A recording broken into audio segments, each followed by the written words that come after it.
या चर्चेला पुढे न्यायचंच आहे, पण आता पटकन संजय राऊत बोलतायत. आधी ती ऐकूयात काय म्हणतायत, त्यांची भूमिका काय आहे. कशा करता काल ज्या प्रकारच्या तक्रारी या नवीन नाहीये, भारतीय जनता पक्षाचं राज्य महाराष्ट्रात देशाला आल्यापासून या नेहमीच्या तक्रारी, ईव्हीएम मशीन बंद पडणं, तुतारी दाबले की कमळाला मत जाणं, मशालीचं बटनच दाबलं न जाणं, या तक्रारी आताच आहेत का? या तक्रारी वर्षानुवर्षाच आहे. आम्ही म्हणतो बॅलेट पेपरवर निवडणुका घ्या, तुम्हाला निष्पक्ष निवडणुका हव्यात ना, मग बॅलेट पेपरवरती घ्या निवडणुका. स्थानिक स्वराज्य संस्थांच्या निवडणुका मतपत्रिकेवर घ्यायला काहीच हरकत नाही, पण त्या घेतल्या नाहीत. तरी आम्ही एका जिद्दीनं मतदानाला आणि निवडणुकांना सामोरं गेलो. माननीय उद्धव ठाकरे, माननीय राज ठाकरे, राष्ट्रवादी काँग्रेसचे नेते आम्ही एकत्र प्रचार केला, लोकांपर्यंत पोहोचलो.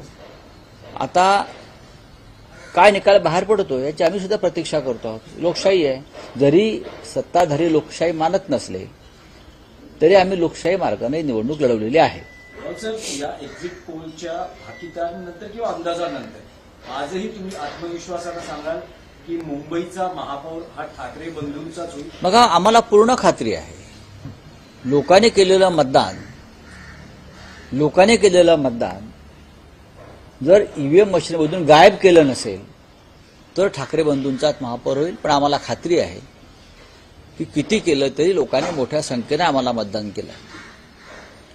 ह्यांच्याकडे पूर्ण यंत्रणा आहे, म्हणून ते खात्रीनं सांगतात ना 140 जिंकतोय, 200 जिंकतोय. आमचा आकडा हा फार सौम्य होता की आम्हाला बहुमत मिळेल.